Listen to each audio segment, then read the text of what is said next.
नमस्कार दोस्तों, भारत हिंदू हरिश्चंद्र अकेडमी में आपका स्वागत है।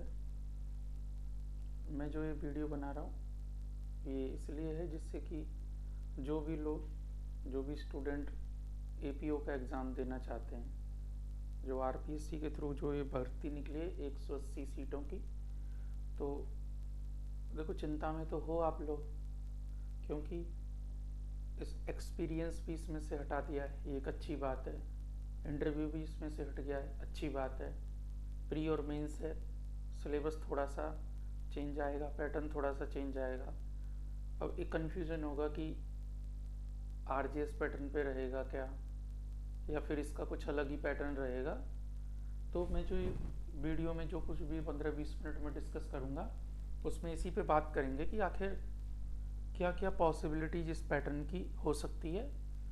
और मैं इसमें आपको जो बात करूँगा वो हिंदी विषय की बात करूँगा, जो आपके एपीओ प्री में हिंदी आएगी, और जो मेंस के लिए जो 50 नंबर की जो हिंदी आएगी उसकी बात करेंगे। ठीक है, देखो आपका जो एपीओ का एग्ज़ाम है इसमें दो चीज़ हो रही है, एक तो प्री हो रहा है, मेंस हो रहा है, ये सबको पता है, कोई इसमें नई बात नहीं बता रहा हूँ मैं। आपके प्री हो रहा है और मेंस हो रहा है, ठीक है। प्री में आपके जो वेटेज है लैंग्वेज का वो जैसे 70-30 का रेशियो रखा है, ठीक है। तो 15% हिंदी का रेशियो है प्री में, और मैं हिंदी के लिए बात करूँगा ये सारी चीज़, ठीक है।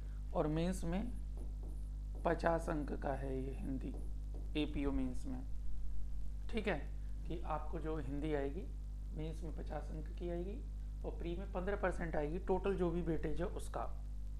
अब वो टोटल वेटेज जो 15% का है उसमें कितने क्वेश्चन आएंगे, तो इसके लिए देखो कईयों के दिमाग में ये होगा कि जो आपका आरजेएस का प्री होता है, इस आरजेएस के प्री में आपको 100 प्रश्न आते हैं, ठीक है। इनमें से 70 प्रश्न आपके लॉ के रहते हैं, मेजर माइनर एक्ट्स के, ठीक है। और 15 प्रश्न आपके हिंदी के रहते हैं, और आपके 15 क्वेश्चन इंग्लिश के रहते हैं। ये आपके पैटर्न है आरजीएस प्री का। क्या एपीयू में भी यही पैटर्न रहेगा क्या, तो ऐसा बिल्कुल नहीं कहा जा सकता, समझ रहे हो। जरूरी नहीं है वो 100 प्रश्न ही दे, ठीक है, कतई भी जरूरी नहीं है कि वो 100 प्रश्न ही दे। आरपीएससी 70-30 का रेशियो बताइए, नंबर ऑफ क्वेश्चन नहीं बताइए, ठीक है। तो एपीओ में क्या कर सकती है आरपीएससी, दो पॉसिबिलिटीज है।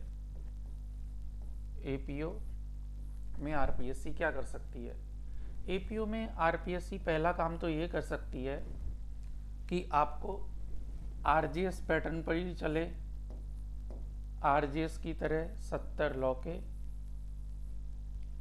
ठीक है, 15 हिंदी के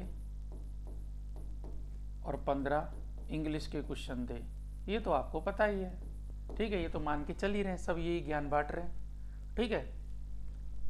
दूसरा पैटर्न ये हो सकता है कि आरपीएससी खुद का पैटर्न अपनाए प्री का और 150 प्रश्न दे, ठीक है जी। कितने प्रश्न दे, 150 प्रश्न का जो 70% होगा वो लॉ होगा, समझ रहे हो। 70% क्या होगा, वो लॉ का क्वेश्चन होगा, ठीक है। बाकी क्या होगा, बाकी जो इसमें 30% होगा 150 का,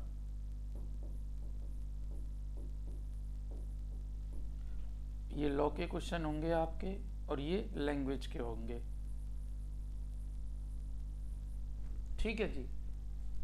तो ये 150 के 30% जो भी होंगे क्वेश्चन वो आपको भाषा के दिए जा सकते हैं। या फिर आरपीएससी क्या करेगी, ऐसा भी कर सकती है कि आपको 150 प्रश्न दे प्री में, जिनमें से 100 प्रश्न लॉ के आएंगे, ठीक है, 25 प्रश्न हिंदी के आएंगे, ठीक है, और 25 प्रश्न आपको इंग्लिश के आएंगे। समझ रहे हो बात को? तो ये आपका प्री का पैटर्न हो सकता है एपीओ प्री के लिए। तो आरजीएस पैटर्न पे चला तो ये तो फिर है ही, अब सबको पता है नेगेटिव मार्किंग रहेगी लेकिन आरपीएससी में, ठीक है। अगर खुद के पैटर्न पे चला तो 150 प्रश्न देगा, 100 प्रश्न लॉ के देगा, 25 प्रश्न हिंदी के देगा और 25 प्रश्न इंग्लिश के दे देगा। समझ रहे हो बात को? तो ये आपको ध्यान रखना है, तो कतई लोड नहीं लेना। ये रहा मामला प्री का। बात करें मेंस की, है ना, मैं हिंदी की बात करूंगा। एपीओ का अगर मेंस होगा तो उसमें जो हिंदी वाला भाग है, जिसके लिए कि इन्होंने 50 अंक का पेपर निर्धारित किया है कि हम 50 अंक की लैंग्वेज हिंदी भाषा का प्रश्न पत्र देंगे और 50 का इंग्लिश लैंग्वेज का प्रश्न पत्र देंगे, क्वेश्चन पेपर होगा आपके पास। अब देखो, जैसे ही ये वाला पैटर्न उन्होंने लाने की घोषणा की ना, सबको ये लग रहा है कि आरजीएस मीन्स की तरह इसमें भी वही आएगा जो आरजीएस मीन्स की लैंग्वेज वाले पेपर में आता है। 3 निबंध पूछेंगे, 2 ऑप्शन वाले होंगे, 6 में से कोई 3 लिखेंगे, एक 20 का, 2 15-15 के होंगे। तो ये तो सबको पता है। लेकिन अगर ये नहीं हुआ तो फिर क्या हो सकता है? उसकी 2-3 पॉसिबिलिटीज हैं। फर्स्ट देख लेते हैं क्या हो सकता है 50 नंबर में। वो ऐसा कर सकते हैं, आपको संक्षिप्तीकरण दे सकते हैं। दूसरी बात, आपको पत्र लेखन या प्रारूप लेखन दे सकते हैं। तीसरी बात, आपको अनुवाद ट्रांसलेशन दे सकते हैं। चौथी बात, आपको निबंध दे सकते हैं,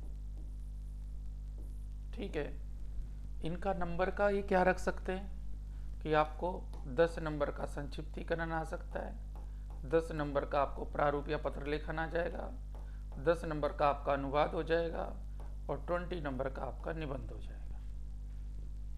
अगर ये बहुत ज़्यादा स्पेसिफिक हो जाएंगे तो ये निबंध 2 देंगे और दोनों के 10-10 नंबर रख देंगे, ठीक है।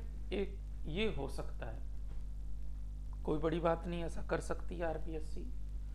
एक दूसरी संभावना, पॉसिबिलिटी क्या हो सकती है पेपर की, मींस वाले की, सेकंड, कि वो ये पैटर्न फॉलो करे। कौन सा वाला? कि आपसे 10, एक तो अनुवाद पूछे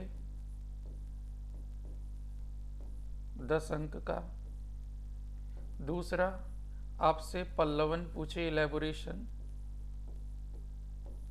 10 अंक का, आपसे मुहावरे और लोकोक्तियां,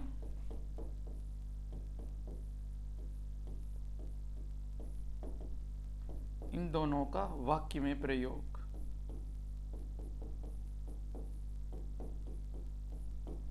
ये भी 10 अंक का। चौथा, संक्षिप्तीकरण,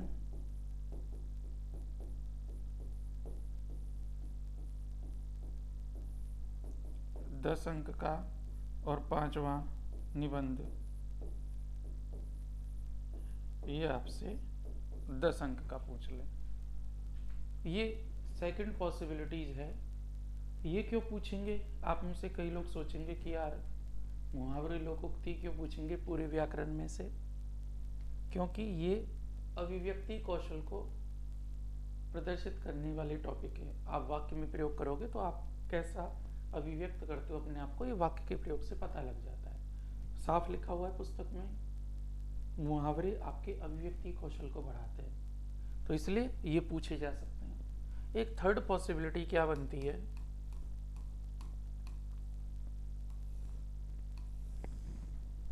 थर्ड पॉसिबिलिटी ये बनती है कि आपसे अनुवाद पूछा जाए 10 नंबर का,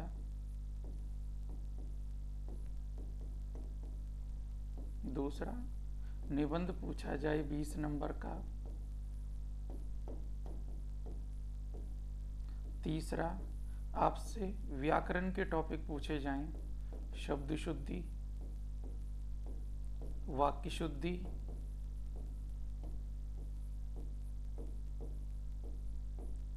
तीसरा मुहावरे, और चौथा लोकोक्तियां। और एक्चुअली ये पूछे जाने चाहिए। शब्द शुद्धि कीजिए, जैसे आरएस मीन्स में होता है, वाक्य शुद्धि कीजिए, मुहावरों का वाक्य में प्रयोग कीजिए, और लोकोक्तियों का प्रयोग कीजिए सार्थक। समझ लो, ये आपसे पूछे जाएं, और हो सकता है इसके लिए आपको 20 नंबर का रख देंगे, तो ऐसे 50 हो सकता है। ठीक है जी। या फिर एक और चांस बनता है, वो क्या बनता है, एक आपसे पूछे अनुवाद 10 अंक का, आपसे निबंध पूछे 10 अंक का, तीसरा राजस्थान की संस्कृति व मुद्दे से संबंधित कोई लेख लिखवा सकता है आपसे। ठीक है, वो पूछ ले आपसे 10 अंक का। आपसे संक्षिप्तीकरण पूछ ले 10 अंक का, तो देखो टोटल 40 हो गए। और 10 नंबर की ये व्याकरण पूछ ले, जिसमें मैं लिख नहीं रहा हूँ, ठीक है, समझ जाना। मुहावरे, लोकोक्ति, वाक्य शुद्धि और शब्द शुद्धि, ये आपसे 10 अंक का पूछ ले। अगर आरजेएस वाला पैटर्न नहीं रहा, मीन्स का, एपीओ का 50 अंक की हिंदी वो पूछना चाहें, तो वो पूछेंगे कंपोजिशन वाला पार्ट। मेंस में ग्रामर आपकी हो सकता है इस तरह की भी रह ले। एक पॉसिबिलिटी बनती है, वो आखिरी है। क्या पॉसिबिलिटी बनती है, देखो अब ध्यान से समझो। एपीओ मेंस में 5th नंबर की पॉसिबिलिटी बनती है कि आपके इस पेपर को वो 2 पार्ट्स में डिवाइड कर दे, मेंस वाले को, एक व्याकरण भाग में, एक कंपोजिशन वाले भाग में, है ना। तो इसमें नंबर के हिसाब से लिख लेते हैं। देखो, आपसे व्याकरण पूछी जा सकती है ना, जिसमें डोमिनेंट रहेगा संधि, समास, उपसर्ग, प्रत्यय। ठीक है, फिर इसमें रहेगा शब्द ज्ञान डोमिनेंट। शब्द ज्ञान में आपके पर्याय, विलोम, वाक्यांश के लिए एक शब्द, मैं इसे पूरा नहीं लिख रहा हूं, पारिभाषिक शब्दावली,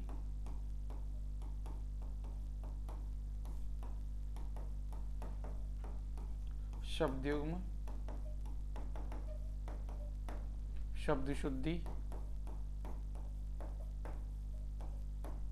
वाक्य शुद्धि, मुहावरे,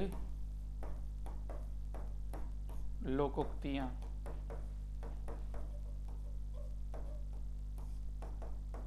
ये आपके कोई भी टॉपिक इसमें से पूछे जा सकते हैं, जिनको लिखवाएंगे वो। और ये व्याकरण आपकी रहेगी 20 अंक की। ठीक है जी। फिर इसमें क्या होगा, दूसरा हिस्सा 30 अंक का होगा। और 30 अंक वाले में खंड व्यय करके दे देंगे, ये पार्ट 1 और ये पार्ट 2। ऐसे करके दे देंगे आपको। हो सकता है इस पार्ट 2 को ये 20 मार्क्स का रखें फिर से, ठीक है। चलो इसको भी डिवाइड कर देते हैं। इस 20 मार्क्स में अनुवाद 5 नंबर का, संक्षिप्तीकरण, ये बिल्कुल आरएएस पैटर्न की बात कर रहा हूँ, 5 नंबर का, ठीक है। फिर पत्र लेखन 5 नंबर का, और फिर अपने पल्लवन, ये बिल्कुल आरएएस पैटर्न 5 अंक का। फिर ये पार्ट 3 लाएंगे, ठीक है जी। पार्ट 3 का 10 अंक रखेंगे, और 10 अंक में ये सिर्फ एक चीज देंगे, निबंध। ये एक 5वीं संभावना बनती है। तो देखो एपीओ में यही काम होना चाहिए, ठीक है। तो जैसे मैं आपको बता रहा हूँ कि एपीओ में जो मेंस में लैंग्वेज आएगी, इंग्लिश में भी, अब इसको इंग्लिश कंपोजिशन और ग्रामर में उसकी भी वही पॉसिबिलिटीज बनती है। उस पर मैं संडे को वीडियो बनाऊंगा, है ना। तो मुझे जो अभी लग रहा है, जिस तरह की बातें चल रही हैं, बच्चों से बात करने पे जो लग रहा है, ठीक है, तो आप ध्यान रखें, ये अपनी छोटी सी बात है कि हमें क्या एपीओ में आ सकता है। तो एपीओ में इस तरह का पैटर्न आपका रह सकता है। आप आराम से इसको समझने की कोशिश करो, कोई बहुत हड़बड़ाहट की बात नहीं है। मैं वीडियो बनाऊंगा जिसमें मेरी दूसरी वीडियो होगी कि व्याकरण में क्या पढ़ना है, ठीक है। फिर मतलब प्री के लिए क्या पढ़ना है, एपीओ प्री के लिए हिंदी के लिए क्या पढ़ना है ना, और कौन कौन से टॉपिक पढ़ने हैं। और फिर ऐसे ही मेंस के लिए हम क्या पढ़ेंगे और कौन कौन से टॉपिक पढ़ेंगे। अब मैंने ये पूरी बातें लिख दी हैं इसीलिए, ठीक है, कि अगर हमें पेपर दे सकता है तो कितनी पॉसिबिलिटीज वाला पेपर आ सकता है। इस तरह का पेपर आ सकता है, इस तरह का पेपर आ सकता है, इस तरह का आ सकता है मेंस में, इस तरह का पेपर आ सकता है, या फिर ये एक बड़ा पेपर जो अपना कह सकते हैं कि ये वाला रह सकता है, कि अगर उन्होंने पैटर्न आरएएस वाला फॉलो कर लिया तो हो सकता है ये पूरा पैटर्न फॉलो कर लें पार्ट 3 में डिवाइड करके। तो अपने ऐसे हो सकता है, तो इसलिए चिंता मत करो। जो भी पैटर्न हो, कैसा भी पैटर्न आ जाए, ठीक है। अगर आपके लैंग्वेज वाला पेपर 50 अंक का है, ठीक है, मेंस में हिंदी का, ठीक है, आपका जो हिंदी का पेपर है अगर 50 अंक का आ रहा है, तो जो स्टूडेंट मेरे पास पढ़ रहे हैं, प्रेजेंट में पढ़ा ही रहा हूँ करीब 400-500 स्टूडेंट को, ठीक है, दूसरी कोचिंगों में भी पढ़ा रहा हूँ, खुद की कोचिंग में भी पढ़ा रहा हूँ, तो उनको भी श्योर रखना ये चीज़, और जो नए स्टूडेंट जुड़ेंगे उनको भी ये बात ध्यान रखनी है। जो मुझसे पढ़ रहे हैं, बहुत बड़ा आचार्य तो मैं नहीं हूँ, एक सामान्य सा विद्यार्थी हूँ आप जैसा ही, तो याद रखना इसमें से अगर आप मेरे अकॉर्डिंग मेहनत किए, ठीक है, तो इसमें से आराम से आप 35+ मार्क्स ला पाएंगे, 35+। और अगर पैटर्न 5th वाला आ जाता है तो आप 40+ मार्क्स ला पाएंगे। मैं इसको बेवकूफ़ों वाली बात नहीं करूँगा कि 50 में से 50 आ जाएंगे, है ना। कई बेवकूफ़ करते हैं ऐसी बात, 50 में से 50 ले आएंगे, नहीं आएंगे। लैंग्वेज जब लिखनी होती है तो उसमें मामला बिगड़ जाता है कईयों से, बहुत प्रैक्टिस वाली बात है। मैं बोलूँ मैं 10 टॉपिक कराऊंगा, 10 में सारे आ जाएंगे, दुनिया का सबसे बड़ा झूठ है ये, ठीक है।